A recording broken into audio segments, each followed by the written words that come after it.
Hey everyone, so today I will be showing you how to create a crossword puzzle here in Canva. So be sure to watch till the end.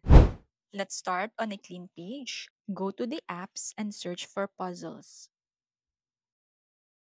Then click this one. Here you can choose if you want to enter manually or upload a file. Canva also has word list presets so you don't need to type a lot of words. You just choose from their options. For this example, let's go for animals. You can also choose if you want to generate multiple puzzles. You can also edit the word search settings, max number of rows per puzzle, number of rows, number of columns,